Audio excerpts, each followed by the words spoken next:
ঠিক কিনা বলেন? এজন্য আমার ভাইয়েরা, আমাদেরকে মুমিন হতে হবে। আমাদেরকে কি হতে হবে?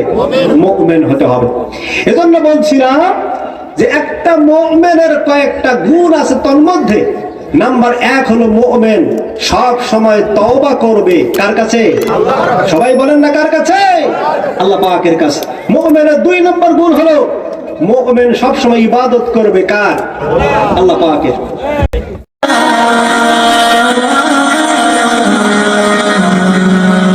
শুনিয়ে সে আর ওই দত্তপূর্ণ আচরণ করার কারণে আল্লাহ পাক বাংলার এই জমিন সহ গোটা পৃথিবীতে যত রকমের জুলুমবাজ আছে সকলকে এরকম করে শাস্তি দেওয়ার ক্ষমতা আল্লাহ পাকের আছে। ফেরাউন যখন নীল নদে চুবতেছিল, হযরত আজরাইল আলাইহিস সালাম ফেরাউনের জানটা যখন কবজ করবে, তার পূর্বে হযরত জিবরাইল আলাইহিস সালাম ফেরাউনের মুখটা বারবার হাত দিয়ে চিপ দিয়ে ধরতেছিলেন। আল্লাহ পাক বলেন, জিবরাইল রে, তুমি ফেরাউনের মুখটা বারবার কাদা মাটিতে লাগায়া কেন বন্ধ করে দিতে চাও? তার কারণটা কি? তখন জিবরাইল বলছে, রব, সে যেন আপনার কাছে ক্ষমা চাইতে না পারে, জন্য মাটি দিচ্ছি বারবার। অথচ সেই নীল নদে যখন চুবতেছিল ফেরাউন কিন্তু বারবার মূসাকে ডাকতেছিল। মূসাকে 1 বার 2 বার নয়, এই রকম করতে করতে মূসাকে 40 বার ফেরাউন কিন্তু সেই দিন ডাক দিয়েছিল। সেই দিন মূসাকে ফেরাউন বলছিল, মূসা রে, আমাকে তুমি বাঁচাও, তারপর আমি তোমার এই তাওহীদের প্রতি বিশ্বাস স্থাপন করব, আমাকে বাঁচাও। অথচ রব্বে কারীম দেখেন কত করুণাশীল, কত দয়াময় আল্লাহ। সেই আল্লাহ বলছেন, ও ফেরাউন রে, সেই দিন যদি তোমার ডাকটা মূসাকে না হয়ে আমি আল্লাহর কাছে হতো, আমি আল্লাহ রব্বুল আলামিন সেই দিন ফেরাউনকেও মাফ করে দিয়া দিতাম। আমরা সেই রব পেয়েছি। আমরা কি পেয়েছি? রব পেয়েছি। সেই রবের করুণা দেখেন, রহমত দেখেন, অনুকম্পা দেখেন। এজন্য হতাশ হলে চলবে না, নিরাশ হওয়া যায় না। মোমেনরা কখনো নিরাশ হয় না, হতাশ হয় না। মোমেনরা কখনো নিরাশ হয়? নিরাশ হয় না। বিগত 17 বছর দেখেন, আমরা যখন নির্যাতন নিষ্পেষিত হচ্ছিলাম, তখন আমরা কিন্তু পৃথিবীর কোন মানুষের কাছে মাথা নত করি নাই। মাথা নত করেছি? আমরা শুধু তাহাজ্জুদের জায়নামাজে বলেছি, আমার রব, আমার আল্লাহ, আমার আল্লাহ, তুমি আমাদের উপরে জুলুমগুলো দেখছো, এই জুলুমবাজকে তুমি বাংলাদেশ থেকে হটাও। আল্লাহ পাক আমাদের দোয়া কবুল করে নিয়েছেন। সুবহানাল্লাহ। জালেম যারা এই পৃথিবীর ইতিহাস ঘাড়েন, এই পৃথিবীর ইতিহাসগুলো পড়েন, জালেমরা কখনো এই পৃথিবীতে টিকে থাকতে পারে না। মাজলুম যারা, তারাই এখানে টিকে থেকেছে। আর জালেম যারা, তারা বাংলাদেশ থেকে বিতাড়িত হয়ে দিল্লির মসনদে পালায়া গিয়েছে। এরকম ঘটনা মনে হয় বাংলাদেশে হয় নাই। হয়েছে না? গত কয়েকদিন আগে আমার দেশের পেপার, পত্রিকা, ইউটিউব, ফেসবুক, বিভিন্ন মিডিয়াতে আপনারা দেখেছেন, এই জালেম শাসকের ফাঁসির রায় বাংলাদেশে দেওয়া হয়েছে। অথচ এরা না, আরবিতে প্রবাদ হলো, মান হাফারা হুপির, অন্যের জন্য যদি কেউ গর্ত খোঁড়ে, আল্লাহ পাক বলেন ওই গর্তেই তোমাকে ফেলার জন্য আমি আল্লাহ পাক রেডি আছি। আমাদের দেশে ট্রাইব্যুনাল করা হলো। ট্রাইব্যুনাল করার পরে বাংলাদেশে রাজাকার ট্যাগ দিয়া আমাদের শীর্ষস্থানীয় 7 নেতাকে ফাঁসির কাস্টে ঝুলিয়ে হত্যা করেছে তারা। হত্যা করার পরে সেই ফাঁসির ট্রাইব্যুনালে আজ বাংলার জমিনে তাদের ওই বিচার আল্লাহ পাক করতেছেন। সে আল্লাহ আছেন না নাই? সবাই চিল্লাবো, আছেন না না? আজও বাংলার জমিনে যারা ক্ষমতায় আসতে চাচ্ছ, যারা মানুষের উপরে নির্বিচার অত্যাচার চালাচ্ছ, তাদেরকেও সতর্ক থাকতে হবে। আগামীর বাংলাদেশে আমাদের আমানতটাকে সঠিক জায়গায় অর্পণ করে আমাদেরকে প্রমাণ করে দিতে হবে, বাংলার জমিন থেকে গোটা বাংলাদেশ হলো আল কোরআনের বাংলাদেশ। আমাদেরকে প্রমাণ করে দিতে হবে আগামীর মিঠাপুকুরে এমন নির্ভীক সৎ যোগ্য মানুষকে আমরা নেতৃত্ব দিতে চাই, যার মাধ্যমে কোরআনের আদলে প্রতিটা মানুষের কাছে সমবন্টন সম অধিকার প্রতিষ্ঠিত হবে। আমরা কোরআনের আইন চাই না চাই? এজন্য আমার ভাইয়েরা যারা মুমিন হবে তাদের 2 নাম্বার গুণাবলী হবে, তারা ইবাদতকারী হবে। কার? আল্লাহ। কোরআনে কারীম বান্দাদেরকে বলেছেন, আমি এমন এক ইলাহ, এমন এক আল্লাহ, এমন এক রব, আমাকে কেউ তৈরিও করে নাই, আমি কাহারো কাছে জন্মগ্রহণও করি নাই। প্রত্যেকটা নামাজের মধ্যে যাদের সূরা মুখস্থ নাই, আমার মনে হয় সূরা ইখলাস প্রত্যেকটা মানুষের মুখস্থ আছে, ঠিক কিনা বলেন? ইখলাসে আল্লাহ পাক এখানে এমন ভাবে আল্লাহ পাক এখানে তার তাওহীদটা তুলে ধরেছেন, যেখানে আল্লাহ পাক শুরুতেই বলেছেন কুল, হে নবী আপনি বলেন হুয়াল্লাহু আহাদ, আল্লাহ পাক এক এবং একক, বলেন সুবহানাল্লাহ। এই তাওহীদের বর্ণনা দিতে গিয়া আল্লাহ রাব্বুল আলামিন সূরা ইখলাসের মধ্যে এত সুন্দর নিপুণ ভাবে আল্লাহর তাওহীদের বর্ণনা মানুষকে দান করেছেন। আল্লাহ পাক শুরুতেই মানুষকে বলেছেন, হে নবী আপনি বলে দেন আল্লাহ এক এবং একক। আল্লাহুস সামাদ, আল্লাহ হলেন অমুখাপেক্ষী। এই যে আমরা বাড়িতে ভাত খাইতে যাব, আমার স্ত্রী যদি ভাত রান্না না করে আমার ভাত খাওয়া হবে নাকি? তার মানে হলাম আমরা মুখাপেক্ষী। কিন্তু আল্লাহ পাক বলেন আমি এমন এক ইলাহ, এমন এক রব, এমন এক সত্তা, যেই সত্তা কোন মানুষ আমাকে খাওয়াবে এর কোন প্রমাণ নাই, বরং গোটা দুনিয়ার যত মানুষ আছে সব মানুষকে খাওয়ানোর দায়িত্ব আল্লাহ রব্বুল আলামিন নিজ জিম্মায় গ্রহণ করেছে। লাম ইয়ালিদ ওয়া লাম ইউলাদ, আল্লাহ পাক কাউকে জন্ম দেন নাই, তিনিও কাহারো কাছে জন্মগ্রহণ করেন নাই। ওয়ালাম ইয়াকুল লাহু কুফুয়ান আহাদ, আকাশ এবং জমিনে আল্লাহর সমকক্ষ বলেন তো মুসলমান আর কেউ আছে নাকি? আছে না। আকাশ এবং জমিন মধ্যবর্তী ফাঁকা জায়গা, যেখানে আকাশটা বিনা খুঁটিতে একদম দাঁড়ায় আছে, এই জমিনটা স্থির আছে। যখন ভূমিকম্প হলো জমিন ধসে যায়, সমুদ্রের পানিগুলো নড়াচড়া করে, কিন্তু আকাশটা বিনা খুঁটিতে দাঁড়ায় আছে। হে মানুষ, তোমরা কি চিন্তা করো না? আফালা ইয়াতাদাব্বারুনাল কোরআন, এই কোরআনটাকে নিয়ে গবেষণা করো না, চিন্তা করো না? চিন্তা করো তাহলে অটোমেটিক্যালি আল্লাহর বিনা খুঁটিতে আকাশটা কে বানিয়েছে তার সম্পর্কে আমার আল্লাহ তোমাকে পরিচয় ঘটাইয়া দেবেন। সুবহানাল্লাহ। আল্লাহ হলেন তিনি, আল্লাহ হলেন এমন রব, এমন ইলাহ। মুমিনদের 2 নম্বর গুণাবলী তো রব বলেছেন, হে পৃথিবীর মানুষ, তোমরা যদি ইবাদত করতে চাও সর্বপ্রথম আমার তাওহীদে তোমাকে ঈমান আনতে হবে, বলেন সুবহানাল্লাহ। শুধুমাত্র তাই নয়, আল্লাহর ক্ষমতা দেখেন কত বড়। আপনি একটা বীজ খেলেন, বীজ খাওয়ার পর মাটিটা মাটিতে ফেলাই দিলেন, এখান থেকে কিভাবে গাছ হবে আপনি জানেন না। এখানে গাছ কিভাবে তৈরি হবে আপনার মাথার মধ্যে সেই বুদ্ধি আল্লাহ পাক দিলেন। ওই বীজটাকে যখন মাটির নিচে আপনি বপন করে দিলেন, এই মৃত আটি থেকে আল্লাহ পাক একটা গাছকে উদ্গত করে দিল। আবার গাছটা যখন ফল ফুলে ভরপুর হলো, বাড়িতে আহরণ করলেন, আপনি নিজেও খেলেন। শুকরিয়া যখন আল্লাহ পাকের আদা করবেন, আল্লাহ বলেন বান্দা আমি তোমার প্রতি রাজি হয়ে গেছি, আর তোমাকে মুমিনের সার্টিফিকেট আমি আল্লাহ দান করে দিয়া দিলাম। যা খান, যা পাবেন, সবকিছুর নিয়ামত আল্লাহ পাক আপনাকে দিলেন। মুমিন হিসাবে অবশ্যই এই খানাটাই, লোকমাটা মুখে দেওয়ার আগে আপনাকে শুকরিয়া আদা করে নিতে হবে। তিনি কে? আল্লাহ। সবাই চিল্লায় বলেন তিনি কে? আল্লাহ পাক।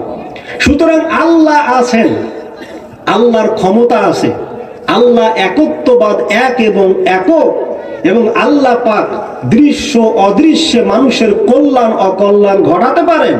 এগুলোর প্রতি আপনার ঈমান না থাকলে আপনি কখনো মুমিন বান্দা হতে পারেন না। এই যে দিন এবং রাতের আবর্তন ঘটে, একটা মানুষ যখন মারা যাবে, মারা যাওয়ার পর কবরের মধ্যে যখন বান্দাটাকে প্রশ্ন করা হবে, এই তিনটা প্রশ্নের জবাব যদি ভালো হয় তাহলে আপনার জীবনটা সাকসেস হয়ে যাবে। যদি তিনটা প্রশ্নের জবাব আপনার সাকসেসফুল না হয়, তিনটা প্রশ্নের জবাব যদি আপনি ভালো করে দিতে না পারো, আল্লাহ পাক বলেন ওখান থেকেই তোমার জাহান্নাম শুরু হয়ে যাবে। বলেন নাউজুবিল্লাহ। কিন্তু মানুষটা কিন্তু 2 থেকে 3 দিন, 3 থেকে 1 বছরের মধ্যে মানুষটাকে কবরের মধ্যে কিন্তু আর খুঁজে পাওয়া যাবে না। যাবে? একটা মানুষকে আপনি দাফন করলেন, দাফন করার পর আপনি কবরে 1 বছর পর গিয়ে দেখেন ওই মানুষের আকৃতি কি ওরকম থাকে, না মানুষের এই রক্ত মাংস গোস্তগুলো সব পচে ছারখার হয়ে যায়। তার মানে বান্দা, 1 বছরের মধ্যে তোমার আকৃতি, তোমার ক্ষমতা, তোমার দৌরাত্ম্য, তোমার সবকিছু যদি ভিনিশ হয়ে যায়, বান্দা এই জমিনে চলতে তোমার অহংকারটা কিসের? কিসের অহংকার? আমার দেশে যারা ক্ষমতা পরিচালনা করেছে এরা মনে করেছে বুঝি আমরা আজীবন ক্ষমতায় থাকব। কিন্তু মাজলুম যারা, যারা জালেম জুলুম করেছে, আজ যারা মাজলুম, তারা আল্লাহকে বলেছেন রব আপনি আমাদের বাঁচাও। কিন্তু আমাদের চাওয়াটা পৃথিবীর কোন মানুষের কাছে ছিল না, আমাদের চাওয়াটা ছিল কার কাছে? সেই আল্লাহ পাক বলছেন ও আমার মাজলুম বান্দারা, তোমরা শুধু একটু অপেক্ষা করো, শুধুমাত্র ওকে ক্ষমতা থেকে নামানো, আমি আল্লাহ এমন পাওয়ার দেখাবো যেই পাওয়ারের মাধ্যমে ওকে বাংলার জমিন থেকে বিতাড়িত করে ছাড়বো। আল্লাহ পাক ছাড়েন নাই? এজন্য মুস্তাজাবুদ দাওয়াত 3 জনের দোয়া আল্লাহর দরবারে কবুল হয়ে যায়। কয়জন? নাম্বার 1 হলো কোন মুসাফির যদি আল্লাহর কাছে তার নিজের ভালো এবং মন্দটা আল্লাহর কাছে 2 হাত তুলে দোয়া করে, আল্লাহ পাক বলেন ওই বান্দার দোয়াটা আল্লাহ রাব্বুল আলামিন কবুল আর মঞ্জুর করে নেবেন। বলেন সুবহানাল্লাহ। নাম্বার 2 হলো কোন জালেম যখন কোন মাজলুমের উপরে জুলুম করে, এই মাজলুম ব্যক্তি চোখের পানি ছেড়ে দিয়া আল্লাহর দরবারে 2 হাত তুলে চোখের পানি দিয়া আল্লাহ পাককে যদি বলে রব আমাদের উপর জুলুম হচ্ছে, নির্যাতন হচ্ছে, আমাদেরকে বাঁচাও, আল্লাহ পাক বলেন ওই বান্দার দোয়া আল্লাহ রাব্বুল আলামিনের দরবারে কবুল হয়ে যায়। নাম্বার 3 হলো কোন সন্তানের জন্য যদি কোন পিতা মাতা আল্লাহর দরবারে ভালো এবং মন্দের জন্য দোয়া করে, আল্লাহ পাক বলেন ওই বান্দার দোয়াটাও আল্লাহ রাব্বুল আলামিন কবুল আর মঞ্জুর করে নেবেন। সুতরাং তার মধ্যে আছে মাজলুম, আমরা ছিলাম মাজলুম, আমরা দোয়া করেছি রবের কাছে, রব আমাদের দোয়াটা কবুল করেছেন। আর যারা জালেম ছিল তাদেরকে বাংলার জমিন থেকে বিতাড়িত করে দিল্লির মসনদে নিক্ষেপ করেছেন। সেই আল্লাহ আছেন না নাই? সেই আল্লাহ আছেন না না? যদি রব থাকে, এই বিশ্বাসটা যদি আপনার থাকে, এখনো যাদের মধ্যে অহংকার আছে অহংকারটা ঝেড়ে ফেলে এখনো সময় আছে, মুমিনের কাতারে শামিল হয়ে অবশ্যই আমাদের ইসলামী আন্দোলনের সঙ্গে যুক্ত হওয়ার দরকার আছে না নাই? সবাই চিল্লায় বলে আছে না নাই? তাহলে বলছিলাম বন্ধুগণ, একটা মুমিনের কয়েকটা গুণ আছে, তার মধ্যে 1 নম্বর গুণ হলো যারা মুমিন হবে তাদের 1 নম্বর গুণ তারা তাওবাকারী হবে। আর নাম্বার 2, যারা মুমিন হবে তাদের 2 নম্বর গুণ হলো তারা ইবাদতকারী হবে। তারা কি কারী হবে? ইবাদতকারী। এবার মুমিনের 3 নম্বর গুণ হলো মুমিনরা জিহাদকারী হবে। মুমিনরা কি হবে? জিহাদ শব্দের অর্থ হলো প্রাণান্তকর প্রচেষ্টা করা। প্রাণান্তকর কি করা? প্রচেষ্টা করা। যেমন আমার এ জমিনে বাংলাদেশে ইসলাম কি কায়েম আছে? বলেন বলেন। ইসলাম যেহেতু বাংলাদেশে কায়েম না, সেই বাংলাদেশের মাটিতে ইসলাম কায়েমের জন্য আমরা প্রাণান্তকর প্রচেষ্টা করতেছি, ঠিক কিনা বলেন? এর প্রাণান্তকর প্রচেষ্টাটার নাম হলো জিহাদ। এই প্রচেষ্টাটার নাম কি? কিন্তু বাংলার জমির একটা শ্রেণী আছে, জিহাদের কথা শুনলে এরা মনে করে বুঝি অস্ত্র নিয়ে বাড়াইছে। বাংলার জমিনে এমন কিছু নাস্তিক আছে যেই জিহাদের ট্যাগ দিয়া আলেমদেরকে নির্যাতন করে শাপলা চত্বর থেকে শুরু করে বাংলাদেশ জামাত ইসলামের অনেক নেতা এবং কর্মীকে তারা অন্যায়ভাবে জেলে পুরে আমাদেরকে বিভিন্ন রকমের নির্যাতন জুলুম চালিয়েছিল, ঠিক কিনা বলেন? সুতরাং এই জিহাদ শব্দের অর্থ হলো প্রাণান্তকর প্রচেষ্টা করা, যার মাধ্যমে আমাদের চেষ্টার মাধ্যমে সামর্থ্যের মাধ্যমে আল্লাহ পাক এই জমিনে আল্লাহর কোরআন সহ ইসলামটাকে প্রতিষ্ঠিত করে দেবেন। আল্লাহ পাক যেন সে তৌফিক আমাদেরকে দান করেন, বলেন আমিন। এজন্য আমার ভাইয়েরা, মুমিনের 3 নাম্বার গুণাবলী হলো তারা জিহাদ করবে আল্লাহর রাস্তায়। কার রাস্তায়? আল্লাহর রাস্তায়। কোরআনে কারীম বান্দাদেরকে বলেছেন, হে পৃথিবীর মানুষেরা শোনো, আল্লাযীনা আমানু ইউকাতিলুনা ফি সাবিলিল্লাহি ওয়াল্লাযীনা কাফারু ইউকাতিলুনা ফি সাবিলিত তাগুত। আল্লাহ রাব্বুল আলামিন বলেন, পৃথিবীর মানুষেরা শোনো, যারা ঈমানদার হবে তারা জিহাদ করবে আল্লাহর রাস্তায়, আর যারা কাফের বেঈমান, যারা আল্লাহর জমিনে কোরআন চায় না, আল্লাহর জমিনে ইকামতের দিন প্রতিষ্ঠিত হোক, ভালো মানুষ রাষ্ট্র ব্যবস্থায় যাক, যারা চায় না, তারা মুসলমান হলে হবে কি? তারা তাগুদের পক্ষে সংগ্রাম করে, ঠিক কিনা বলে? আমার দেশেও কিছু টুপি পরা মানুষ আছে, নামাজও পড়ে, রোজাও করে, হজ করে, যাকাতও দেয়, কিন্তু যখন তাদেরকে বলবেন ইসলাম ওয়ালাদের পক্ষে ভোটটা দেন, তখন তারা বলে আমরা ওগুলোতে নাই, আমরা এই পাশে। ঠিক কিনা বলেন? এজন্য আগামীতে একটা মৌসুম আসতেছে, আগামী ফেব্রুয়ারিতে যদি আল্লাহর ওয়াস্তে বাংলাদেশে ভোটটা হয়, সেই দিন বুঝা যাবে কে মুমিন আর কে মুনাফিক, সেই দিন পরিচয় ঘটবে। ঠিক কিনা বলেন? মুনাফিক যারা, সে মুসলমান। আর আরেকটা জিনিস মাথায় রাখবেন, মুনাফিক কখনো মুসলমান থেকে তৈরি হয়। মুনাফিক কোথা থেকে তৈরি হয়? মুসলমান থেকে তৈরি হয়। আর যারা কাফের অস্বীকারী, তারা তো আগে থেকেই আল্লাহকে অস্বীকার করে না। কিন্তু যারা আল্লাহর দ্বীন বোঝার পরও, কোরআন বোঝার পর, ইসলাম বোঝার পরও যারা আল্লাহর দ্বীনের বিরোধিতা করে, তারা মুসলমান থাকতে পারে না। আল্লাহ পাক বলছেন ওটা মুসলমান নয়, ওটা হলো মুসলমান নামক মুনাফিক। আমরা মুনাফিক হতে চাই না মুমিন হতে চাই? সবাই বলেন। দ্বিতীয় খলিফা হযরত ওমর ফারুক রাদিয়াল্লাহু তাআলা আনহু, তার সময় রোমান দের বিরুদ্ধে যুদ্ধ করার জন্য হযরত ওমর ফারুক একজনকে প্রতিনিধি নির্বাচন করেছেন। তার নাম হলো আব্দুল্লাহ ইবনে হুযায়ফা আস-সাহমি। তেনাকে নিযুক্ত করার পর তিনি কোন ক্রমে রোমানদের হাতে, তাদের সৈন্যদের কাছে ধরা খেয়ে গেলেন। ধরা খাওয়ার পর তাকে নিয়ে যাওয়া হলো রাজপ্রাসাদের মধ্যে। তাকে নিয়ে গিয়ে তখন তার বিচার করা হবে। যখন আব্দুল্লাহ ইবনে হুযায়ফাকে বলা হলো, হুযায়ফা, তুমি যে দিন মানছো, যে নবীর ধর্ম তুমি মানছো, সেই ধর্ম ত্যাগ করে তোমাকে খ্রিস্টান ধর্ম গ্রহণ করতে হবে। তখন আব্দুল্লাহ ইবনে হুযায়ফা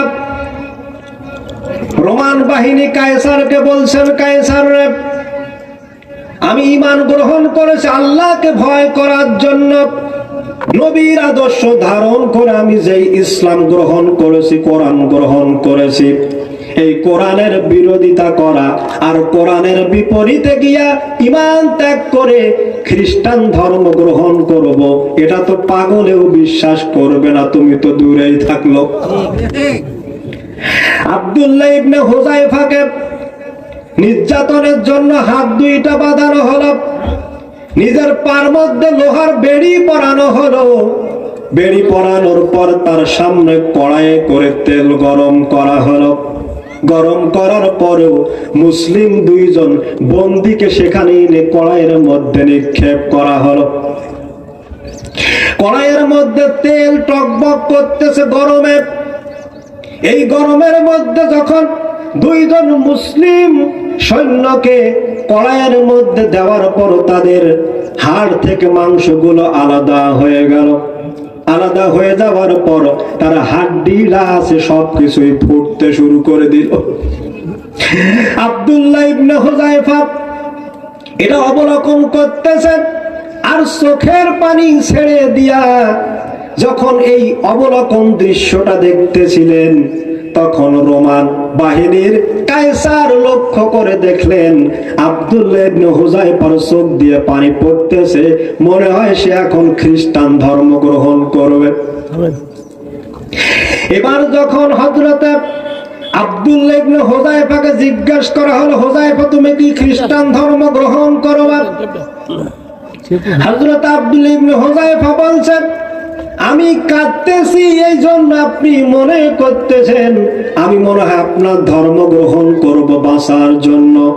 ও কায়সার বাহিনী, ভালো করে জেনে রাখো, আল্লাহর জমিনে আল্লাহর দ্বীনের জন্য, কোরআনের জন্য জীবন দিব, তারপরও বাতিলের কাছে মাথা নত করা জাত আব্দুল্লাহ ইবনে হুযায়ফা নয়।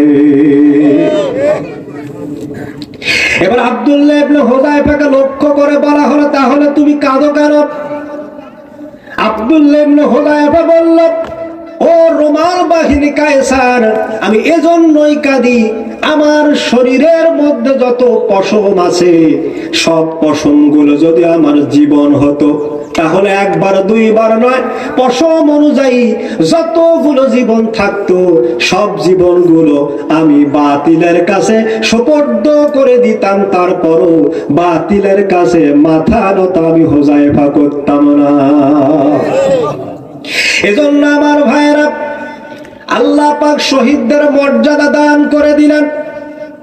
কোরআনে কারীম সে কথা বলে দিয়েছে, ওয়ালা তাকুলু লিমান ইয়াকুতালু ফি সাবিলিল্লাহি আমওয়াত বাল আহইয়াউ ওয়ালাকিন লা তাশউরুন। আল্লাহ পাক বলে, হে পৃথিবীর মানুষেরা শোনো, যে আল্লাহ দ্বীনের জন্য জীবন দেয়, ইসলামের জন্য জীবন দেয়, যারা মুমিন হবে ঈমানটাকে ধারণ করার পরও যারা আল্লাহ দ্বীনের জন্য মাথা নত আল্লাহ পাকের কাছে ছাড়া অন্য কোন মানুষের কাছে করে না, এদেরকে তোমরা মৃত বলো না, বরং এরা আল্লাহ রব্বুল আলামিনের কাছে এরাই হলো জিন্দা। মানুষের দৃষ্টিতে মনে হয় এখানে একটা লোক মারা যাক, ও লোকটাকে আপনারা মৃত বলবেন, মাইয়াত বলবেন, লোকটাকে দাফন করো, তাড়াতাড়ি সরাও। কিন্তু একটা লোক যদি ইসলামী আন্দোলনের জন্য জীবন দেয়, কোরআনের জন্য জীবন দেয়, ইসলাম প্রতিষ্ঠার জন্য যদি শেষ রক্ত বিন্দুটা আল্লাহর জমিনে দিয়ে দেয়, তাহলে বুঝতে হবে ওটাই মুমিন, ওইটাই শাহাদাত বরণ করেছে। আর আল্লাহ পাক বলছেন, ওকে তোমরা মৃত বলো না, বরং ওই হলো আমি আল্লাহর কাছে জিন্দা। বলেন সুবহানাল্লাহ। হাসরের ময়দানে যখন শহীদদেরকে একত্রিত করা হবে, শহীদদেরকে একত্রিত করে বলা হবে, শহীদরা তোমার হাতের মধ্যে এই ড্যাগারের চিহ্ন কেন? তোমার কানের মধ্যে একটা অংশ আছে আর একটা অংশ নাই কেন? তোমার বুকের মধ্যে গুলির চিহ্ন কেন? তখন শহীদ বলবে, রব্বে কারিম আপনি তো ভালো করেই জানেন, তাহলে আমাকে জিজ্ঞেস করতেছেন কেন? আল্লাহ কি জানে না? হ্যাঁ, আমার শরীরে কেন গুলি লাগছে আল্লাহ জানে না? চিল্লায় কর। আল্লাহ পাক জিজ্ঞেস করলো কেন? মুফাসসিরিনে কেরামরা বলছেন, জিজ্ঞেস করেছেন এই কারণে, শহীদের মুখ থেকে শুনতে আল্লাহ পাক বেশি পছন্দ করেন। সুবহানাল্লাহ। এরপরে শহীদ বর্ণনা দিতে থাকবেন, আল্লাহ রাব্বুল আলামিন আমি আপনার দিন বিজয়ের জন্য গুলি খেয়েছি, আপনার কথা বলতে গিয়ে বাতিলেরা সহ্য করতে পারে নাই, আমার হাতে ড্যাগার দিয়ে চিহ্ন দিয়েছে, আমার হাতটাকে তারা কর্তন করে ফেলেছে, আমার কানের একটা অংশ কেটে দিয়েছে, একটা অংশ তারা রেখে দিয়েছে। আল্লাহ পাক শহীদদেরকে বলবেন, শহীদরা তোমার পিতামাতার চিন্তা তুমি করো নাই, স্ত্রী পুত্র চিন্তা করো নাই, পৃথিবীর কোন মানুষের মায়া তোমার অন্তঃকরণে লাগে নাই, কেবলমাত্র রবকে সন্তুষ্টির জন্য তুমি মুমিন হয়েছো, জান দিয়েছো, মাল দিয়েছো। সাক্ষী থেকে যাও, আজকে তোমাদের কোনো বিচার হবে না, কোনো হিসাব হবে না। বিনা বিচারে বিনা হিসাবে শহীদ নামক মুমিনটাকে আল্লাহ রাব্বুল আলামিন বান্দাটাকে তার জান্নাতটা দান করবে। সুতরাং মুমিন হতে হবে, এমন মুমিন, এমন ইমানদার, এমন তাকওয়াবান, যেই তাকওয়ার মাধ্যমে, যেই ঈমানের মাধ্যমে, যেই মুমিনের মাধ্যমে আল্লাহর জমিনে মুমিনের বৈশিষ্ট্য নিয়ে, গুণ নিয়ে সমস্ত বাতিল পন্থীদের বিরুদ্ধে আমাদেরকে ঝাঁপিয়ে পড়ে আল্লাহর জমিন ইসলাম কায়েম করতে হবে। বলেন ঠিক কিনা?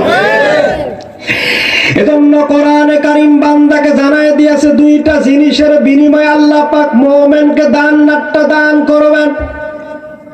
কোরআনে কারীম বান্দাকে জানায় দিয়েছে ইন্নাল্লাহা তারা মিনাল মুমিনিনা আনফুসাহুম ওয়া আমওয়ালাহুম বিআন্না লাহুমুল জান্নাহ ইউকাতিলুনা ফি সাবিলিল্লাহি ফায়াকুতুলুনা ওয়া ইউকতালুন।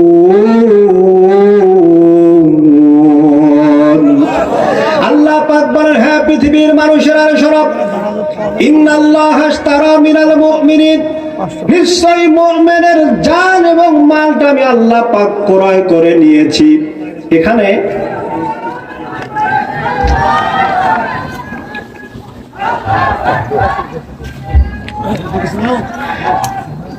নারায়ে তাকবীর, আর জোরে বলেন নারায়ে তাকবীর, নারায়ে তাকবীর। আল কোরআনের আলো সংসদে জালো, জিহাদি ভাইয়ের আগমন শুভেচ্ছায় স্বাগত। বালুপাড়ার পক্ষ থেকে লাল গোলাপ শুভেচ্ছা। নারায়ে তাকবীর। সম্মানিত ভাইরা, আমাদের প্রধান মেহমান, প্রধান আকর্ষণ আমাদের মাঝে চলে এসেছে। এই জন্য সকলেই বলেন চিল্লায় আলহামদুলিল্লাহ, আরো জোরে বলেন আলহামদুলিল্লাহ। আর কোন টেনশন আছে? বলেন বলেন। টেনশন নাই, হতাশ নাই। প্রথমে বলেছি মুমিনরা হতাশ হয় না, মুমিনরা কি হয় না? মুমিনরা নিরাশ হয় না। এই কারণে মুমিনরা নারায়ে তাকবীরের ধ্বনিতে গোটা পৃথিবীকে কম্পন করে দিয়া আল্লাহর জমিনে কোরআন প্রতিষ্ঠার আন্দোলনে তারা এখনো টিকে আছে। ঠিক কিনা বলেন? এজন্য আমার ভাইয়েরা, আমাদেরকে মুমিন হতে হবে। আমাদেরকে কি হতে হবে? মুমিন হতে হবে। এজন্য বলছিলাম যে একটা মুমিনের কয়েকটা গুণ আছে। তোর মধ্যে নাম্বার 1 হলো মুমিন সব সময় তওবা করবে। কার কাছে? সবাই বলেন না কার কাছে? আল্লাহ পাকের কাছে। মুমিনের 2 নম্বর গুণ হলো মুমিন সব সময় ইবাদত করবে। কার? আল্লাহ পাকের।